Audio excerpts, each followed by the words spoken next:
In 2017, UNCTAD, in collaboration with the Politecnico di Milano, the World Intellectual Property Organization, WIPO, Youth Business International, and Impact Hub Geneva, have invited entrepreneurs from around the world to pitch business ideas contributing to the Sustainable Development Goals, SDGs, during the Global Entrepreneurship Week.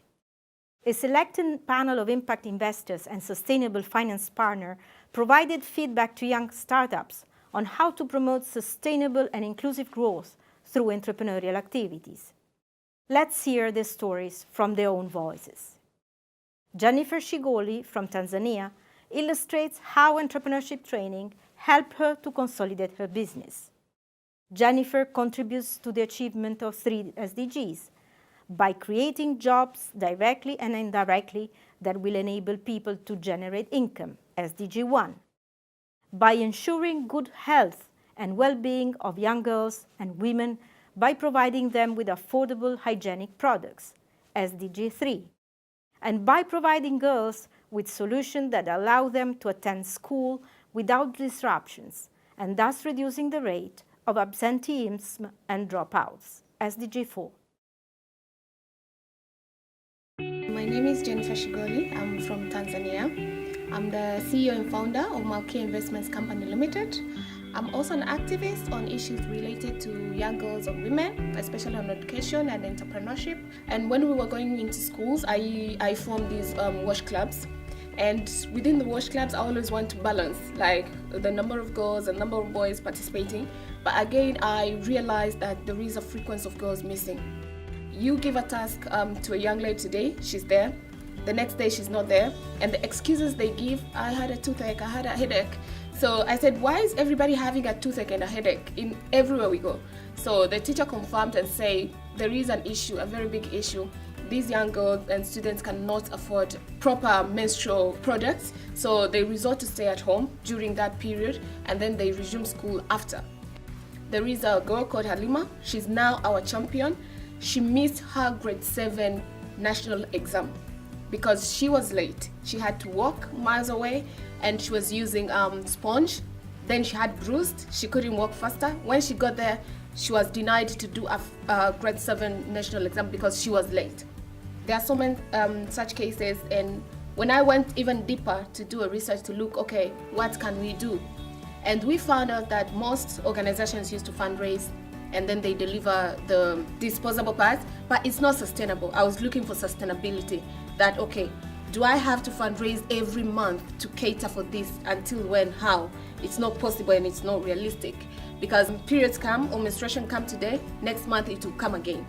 I looked and said, okay, if currently they're using rags and it's not comfortable and it's not absorbent enough, it does make this person free, then I should add value to what's currently being used to a nice product that can function as a normal pad does, but again, it's cost effective and it can be easily accessible to them.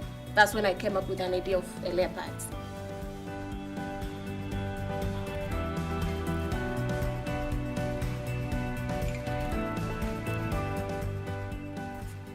Big thing that I learned was entrepreneurship. There is this myth that we have as entrepreneur, but there is more to that. Who is an entrepreneur? That's when I really got the real meaning from the training that we had at Empretech. And the PECs, they're like my 10 commandments. We had a great time together, staying, learning together. So you learn from the course, but again, you learn from your fellows. And another thing that I've learned is I can grow my business to whatever I want to take it. It has been a turning point for me and it has been a great course, and I've always recommend for other people to take the course. We have a slogan say that they're made by women for the women with love. We've been able to create jobs. Those local women who are making them for the girls, like there is more than just a product, there is connection. They are making it knowing that we are doing a special cause. We are empowering these young girls to finish the education cycle so they can have better opportunities thereafter.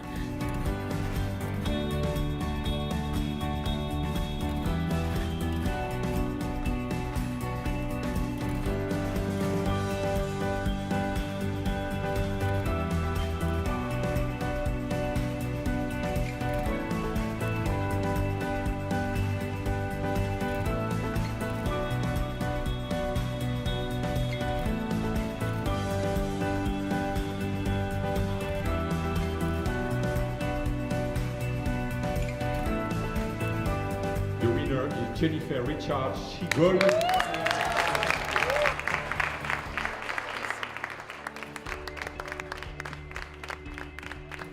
Thank you for the platform and thank you for the event. I've met other great entrepreneurs, I've met friends, I've met family. This means a lot to us. We're a startup. We are looking forward to grow more and more. I really wanted to be part of the solution. I think my prayer has been answered. Thank you.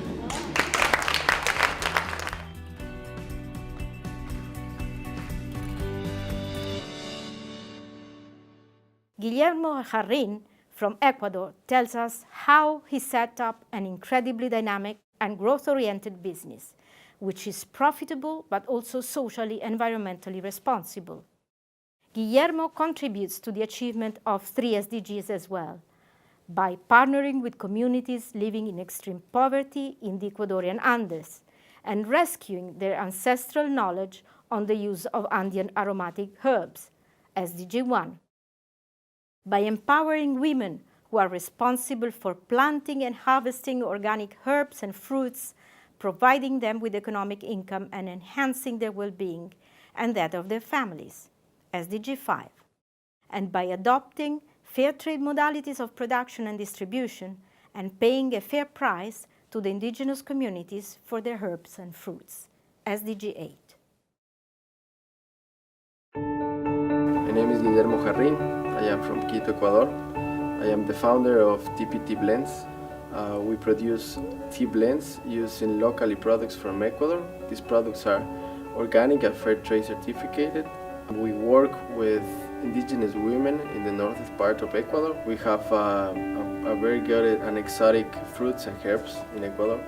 We don't find it in other countries. Because we want to be responsible, we try to be very responsible in all the acts and ways that we work in our company. I think we want to share our history, and we want to rescue all the traditional and ancestral knowledge of these communities, these indigenous communities, and to share it to the world. Traditionally, this community used these herbs and these fruits and these kind of teas to heal some different problems of the communities. Normally, there's already established price for these kind of herbs, and normally we pay over that price because we want to guarantee the quality, and of course we want to be more generous with these families. These communities are conformed by more or less 250 families. They're very organized. It's like we learn a lot of things when we visit them. We work regularly with more or less 40 or 60 families that are represented by the mother of the family. So that's why most of the families that we work are represented by these women of the houses. Normally, the people that do agriculture and crops, they try to go for just one product or herb or fruit. So we want to rescue all these traditional fruits and herbs that was used in ancestral ways. In some of cases, use it for medical, traditional purposes. When I started TPT Blends, this was like 8 years ago. I knew a tea shop in Chile, Santiago, Chile, that I got in love with. And then I started to, I was very curious about tea, about entrepreneurship, and I started to seek, to look, to study about tea, and then I decided to study the tea sommelier. I started to know more and more about the tea business, and then now is my life. We live in a small country that it didn't have so much culture about drinking tea. So when I started, people thought that I was crazy, like selling teas. But we're very happy because in 4 years, that is a short time, we have changed all this beverage drink culture in Ecuador. I didn't think that we were gonna go so far in this short of time, that it's 4 years. And now we look forward and we know that we will be a very representative tea brand in the world in maybe a few years.